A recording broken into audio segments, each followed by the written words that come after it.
Alon dengan ekspresi tenang namun sedikit terkejut tiba-tiba teringat sesuatu yang penting.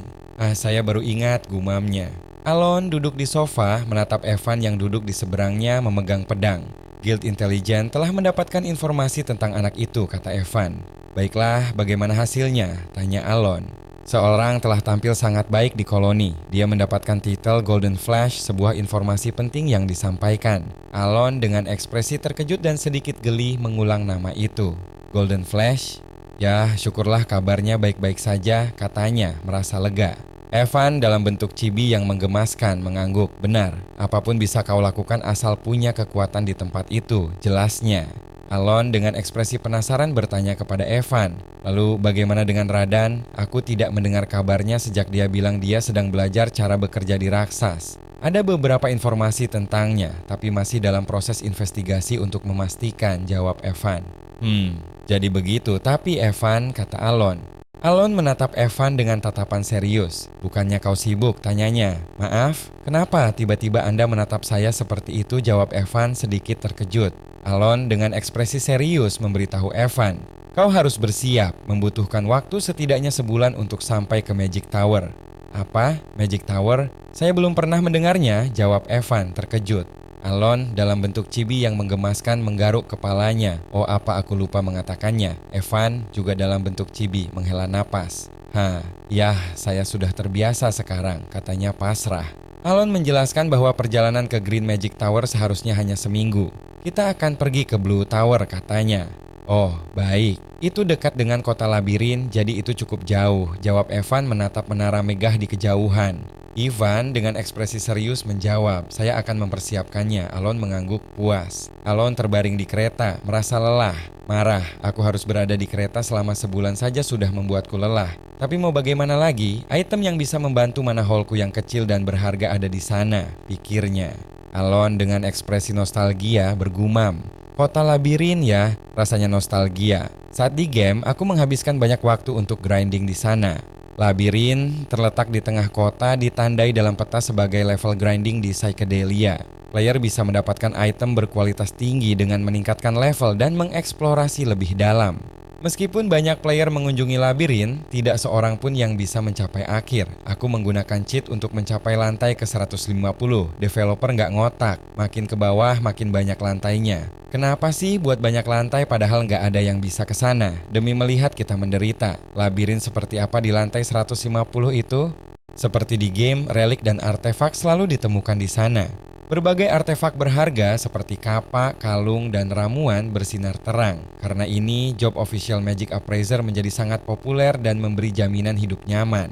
Rine dengan rambut hijau panjangnya sedang memeriksa sebuah artefak dengan kaca pembesar.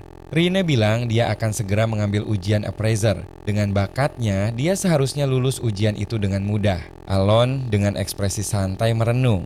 Aku mungkin memberi Rine hadiah yang terlihat sedikit dibandingkan yang lainnya. Semuanya hanya peralatan untuk menilai item.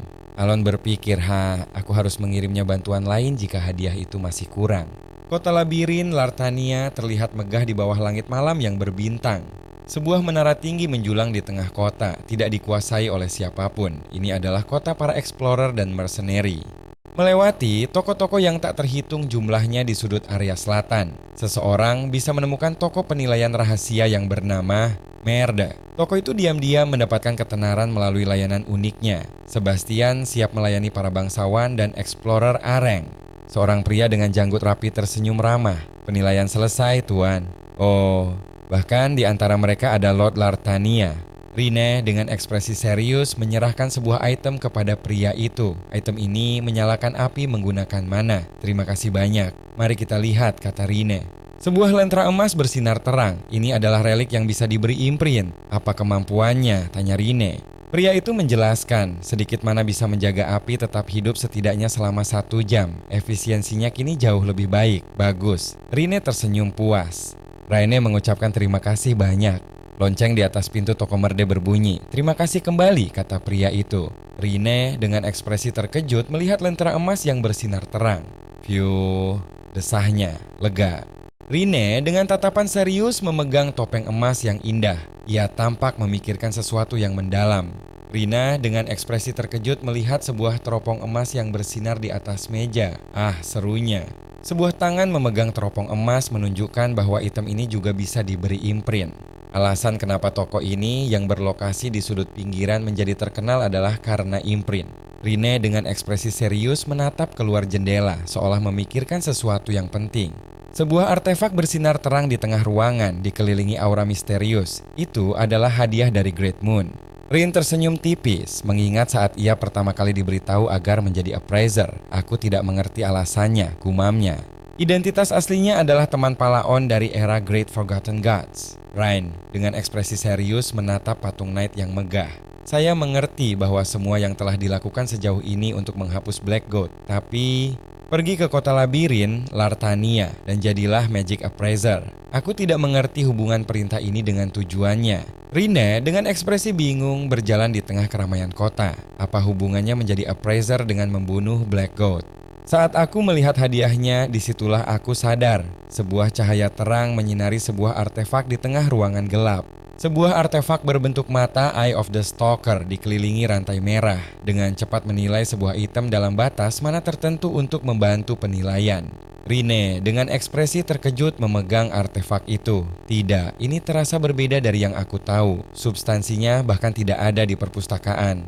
Artefak itu bersinar terang, memancarkan energi keemasan yang kuat. Setelah segelnya terlepas, imprint itu terbuka. Rin dengan ekspresi serius memegang artefak yang bersinar biru. Untuk mendapatkan kekuatan demi melawan Black God, aku harus membangkitkan item ini. Ini adalah sebuah kemampuan dan cara untuk menawarkan pengorbanan. Rina dengan ekspresi serius memegang artefak yang memancarkan cahaya keemasan. Angka 240 Manitatus terlihat di atasnya. Rin dengan senyum tipis menatap artefak yang bersinar hijau. Aku perlu mengorbankan 252 lagi untuk sepenuhnya membangkitkan item ini. Untuk meningkatkan stat relik, item ini menyerap sesuatu darinya, pada dasarnya mengubah mata. Rina dengan ekspresi serius menatap artefak yang bersinar. Ini hanya bereaksi pada relik tingkat tinggi tertentu. Jika item yang salah dikorbankan, maka stacknya akan hilang. Menilai dengan tepat semua relik dan memilih pengorbanan tingkat tinggi untuk ditandai dengan imprint. Rina dengan ekspresi serius memegang artefak yang bersinar biru. Hanya aku yang bisa melakukannya. Aku terlahir dengan perpustakaan keabadian. Semuanya demi membunuh Black God. Rina dengan ekspresi tenang memeluk artefak yang bersinar keemasan. Semuanya sesuai dengan kehendak Great Moon. 1 minggu kemudian, sebuah menara biru megah menjulang tinggi di bawah langit cerah. Tower Master saat ini sedang tidak ada. Beritahu saja tujuan kalian lalu pergi. Venia Crescini, wakil Tower Master Blue Magic Tower, seorang Sixth Circle Mage, berdiri tegak dengan ekspresi serius. Venia, wakil Tower Master Blue Magic Tower, dengan ekspresi dingin menatap Alon dan Evan. Aku sedang sibuk, jadi pergilah, ucapnya mengabaikan kehadiran mereka. Alon dan Evan hanya bisa terdiam. Alon menatap Venia, menyadari bahwa wajahnya familiar dalam cerita utama. Dalam game, dia adalah jenius yang langka, mencapai 8th Circle pada usia sangat muda 20 tahun dan kemudian menjadi Tower Master. Tidak hanya Magic Tower-nya jadi kuat, mereka juga memonopoli produksi dari berbagai item penting. Mereka juga memonopoli produksi dari berbagai item penting, membuat status mereka setara dengan bangsawan. Sebuah pemandangan menara sihir yang megah dengan para mage yang sibuk bekerja terlihat jelas. Meskipun otoritas wakil Tower Master yang melewati batas manusia itu seharusnya sangat tinggi, ini sedikit, aku Konpalatio, ucap Alon memperkenalkan dirinya dengan tenang. Seperti yang aku katakan tadi, aku kemari untuk membicarakan tentang Time Gate. Jadi ada apa? Tanya Alon, sementara Venia sibuk dengan dokumen-dokumennya. Aku bisa menghancurkan Time Gate, ucap Alon dengan tegas, membuat Venia terkejut dan menghentikan aktivitasnya. Time Gate adalah retakan yang terhubung ke ruang subdimensi misterius muncul di lokasi di mana sihir sering digunakan. Retakan itu memunculkan anomali yang membuat kekacauan besar, seperti naga-naga raksasa yang muncul dari portal gelap, membawa kehancuran. Dengan bakat serendah itu, apa yang bisa kau lakukan? Ucap Venia dengan nada meremehkan menatap Alon dengan tatapan tajam. Terserah, pergilah, ucap Venia mengusir Alon. Tunggu, seharusnya tidak seperti ini. Aku butuh jawaban, ucap Alon mencoba menahan Venia yang sudah berbalik. Hah? Kau akan menghancurkan Time Gate dan mengklaim harta karunnya. Oke, tentu saja kau akan melakukannya. Venia berteriak dengan nada sarkas, matanya menyipit penuh amarah. Itu benar. Apa kau tahu berapa banyak orang yang datang kemari mengatakan hal itu? Hah? Venia membentak Alon, menunjuknya dengan jari menunjukkan kekesalannya yang memuncak. Aku berkata jujur, tunjukkan jalan ke Time Gate dan aku akan membuktikannya. Rasanya seperti aku disalahkan. Kenapa tidak percaya padaku? Dia sungguh. Pikir Alon merasa kesal karena tidak dipercaya. Hei, aku mengerti bahwa kau harus membalikan opini publik yang menyebar karena orang-orang mulai tahu bahwa alasan kau menjadi Count hanyalah keberuntungan belaka karena saudaramu mati, ucap Venia menatap Alon dengan tatapan meremehkan.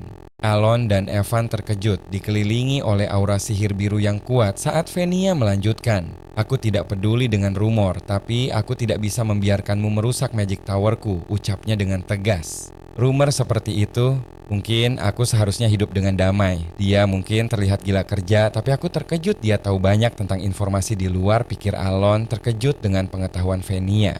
Dia sangat menakutkan. Jujur saja, dengan menegurnya dengan tegas saja aku mulai merasa kesal, pikir Alon menatap Venia yang memancarkan aura sihir biru yang kuat. Itu hanya mananya, saya yakin kita akan terus mengganggunya, bisik Evan kepada Alon yang masih merasa kesal dengan Venia. Tapi aku sangat putus asa, jadi jika aku tidak bisa menghancurkan Time Gate, aku akan menyerahkan seluruh propertiku ke Magic Tower. Masih saja mengatakan omong kosong, pikir Venia menatap Alon yang dikelilingi sihir biru.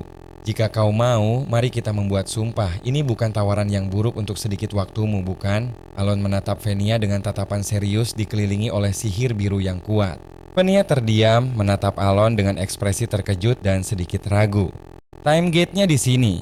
Seperti sumpah kita, seluruh kekayaanku akan jadi milikku saat kau gagal. Itu tidak akan terjadi, ucap Alon dengan yakin, menunjuk ke arah Time Gate yang besar. Pas sekali, aku penasaran apakah dia otak di balik semua ini di wajah pria tidak kompeten yang kebetulan beruntung, pikir Venia menatap Alon dengan tatapan curiga. Setelah mendengarkannya untuk beberapa saat, aku yakin dia dekat dengan opsi kedua, pikir Venia, matanya menyipit penuh perhitungan. Berbeda dengan rumor, dia tidak manipulatif di sekitarnya. Dia hanya punya mana yang kecil dan kemampuan mengontrol energi yang berada di batas second circle. Apa yang akan memalukan? Pikir Venia, menatap Alon yang berjalan di depannya. Faktanya, tidak perlu menutup gate itu. Dalam 3 bulan, gate itu akan tertutup secara alami setelah mengeluarkan relik. Penelitiannya berakhir di sini dan tidak ada seorang magi yang bisa menutup Time Gate akan muncul. Tapi Time Gate di dalam Blue Magic Tower terus menyebabkan kekacauan selama 2 tahun, memancarkan cahaya biru yang kuat, menunjukkan masalah yang belum terpecahkan. Jika kau tidak bisa melakukan apapun, kau bisa pergi meninggalkan ruangan ini, ucap Venia menatap Alon dengan tatapan menantang. Kau akan menghancurkan Time Gate menggunakan media aliansi, menggunakan staff. Bahkan Ancient Magic Tomes mengkategorikan itu sebagai metode konyol. Itu adalah metode yang dianggap seperti dongeng, pikir Venia, menatap Alon dengan tatapan tidak percaya. Venia dengan ekspresi marah membentak Alon berhenti meniru metode itu dan pergi secepatnya. Alon hanya bisa terdiam terkejut dengan kemarahan Venia. Alon dan Evan terlempar jauh, terhuyung-huyung di tengah reruntuhan yang hancur, dikelilingi oleh kegelapan dan puing-puing.